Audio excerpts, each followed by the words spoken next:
नमस्कार दोस्तों, कुमार भुवनेश से स्टडी नंबर 1 में आपका स्वागत है। आज हम आपको लेकर आए हैं कार्बनिक घटक का एक तत्व या कार्बनिक घटक का एक प्रकार जिसे हम कहते हैं प्रोटीन। ठीक है, प्रोटीन हमारी बॉडी को क्या करता है दोस्तों? एनर्जी प्रदान करता है। क्या पढ़ेंगे? प्रोटीन।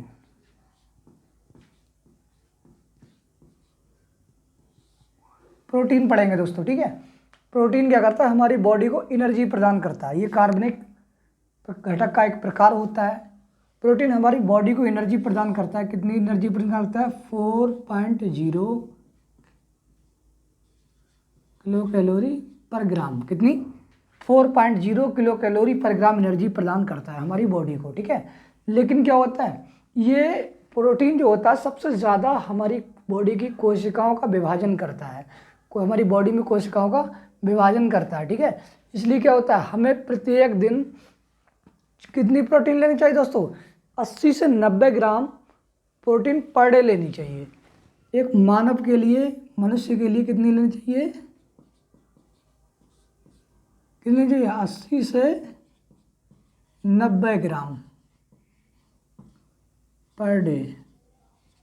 ठीक है, यानी कि एक प्रत्येक व्यक्ति को 80 से 90 ग्राम पर डे प्रोटीन लेना चाहिए। लेकिन दोस्तों, अब जो बच्चे होते हैं, क्योंकि प्रोटीन कोशिका का विभाजन करती है, तो बच्चों को प्रोटीन की आवश्यकता क्या होती है? ज़्यादा होती है। ठीक है, तो बच्चों को प्रत्येक दिन बच्चों को कितनी लेनी चाहिए दोस्तों? बच्चों को लेना चाहिए 150 ग्राम पर डे।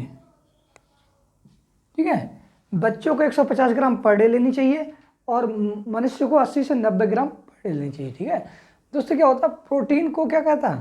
प्रोटीन जो होता है अमीनो अम्ल से मिलकर बनती है। ठीक है, प्रोटीन किससे?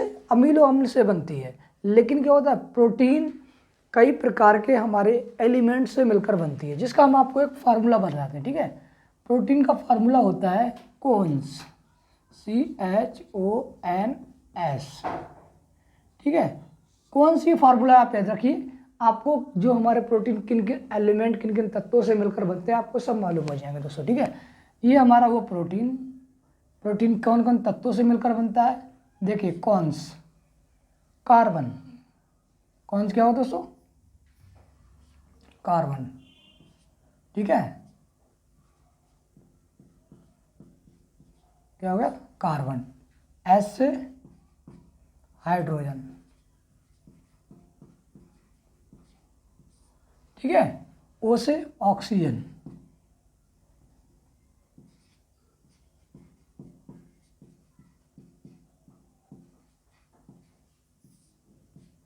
ठीक है, एम से क्या हो गया? नाइट्रोजन।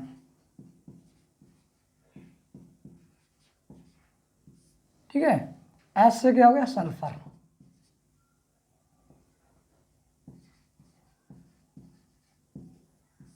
यानी कि जो प्रोटीन होती है कार्बन, हाइड्रोजन, ऑक्सीजन और नाइट्रोजन और सल्फर के एलिमेंट से मिलकर बनती है, तत्वों से मिलकर बनती है। ठीक है, ये सब क्या करते हैं? Carbon, hydrogen, oxygen, sulphur, nitrogen, ये सब क्या करते हैं?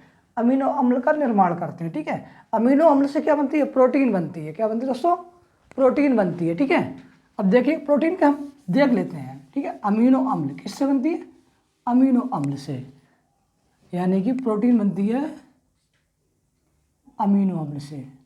अमीनो अम्ल क्या होते हैं? अमीनो अम्ल दोस्तों 20 टाइप के होते हैं। ठीक है, एक 10 टाइप के इधर होते हैं और 10 टाइप के इधर होते हैं। ठीक है, अमीनो अम्ल हम आपको यहाँ पे लिख भी दूँ, यहाँ पे थोड़ा गैप दे दो। अमीनो अम्ल, अमीनो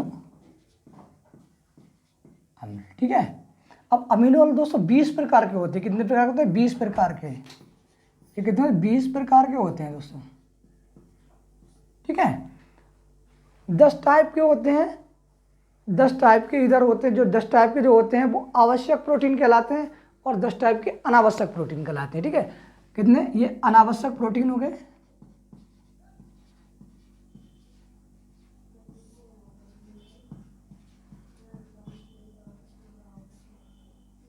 ठीक है, ये हो गया दोस्तों अनावश्यक प्रोटीन।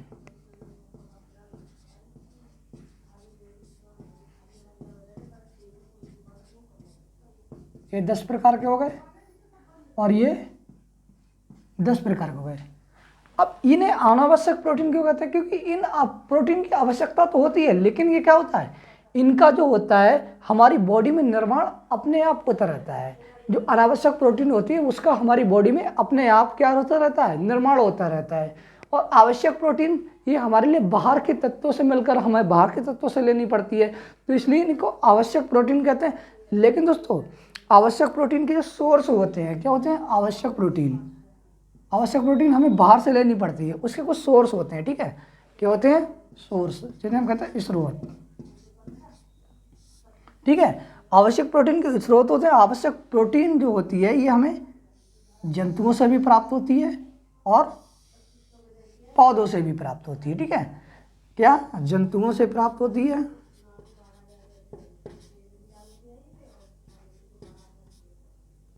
जंतुओं द्वारा, लिख लो आप, ठीक है, और ये पौधों द्वारा।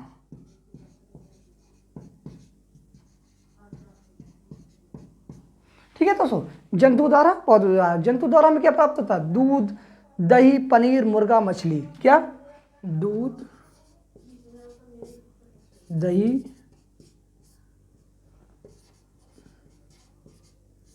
पनीर, मुर्गा, मछली, ठीक है। जंतुओं से दूध, दही, पनीर, मुर्गा, मछली, ये सब किसके द्वारा प्राप्त होते हैं, ये सब जंतुओं के द्वारा प्राप्त होते हैं। और इन सभी में क्या पाया जाता है, इन सभी में प्रोटीन पाया जाता है। दूध में भी प्रोटीन पाया जाता है, दही में भी प्रोटीन, पनीर में भी प्रोटीन, मुर्गा में भी प्रोटीन और मछली में भी प्रोटीन पाया जाता है। लेकिन क्या होता है, कुछ प्रोटीन होता है वो हमारी क्या पौधों के द्वारा प्राप्त होता है। जैसे हमारी दालें हैं, सोयाबीन है, मूंगफली है, ठीक है, क्या दालें,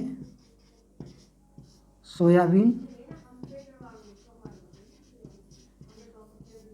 मूंगफली।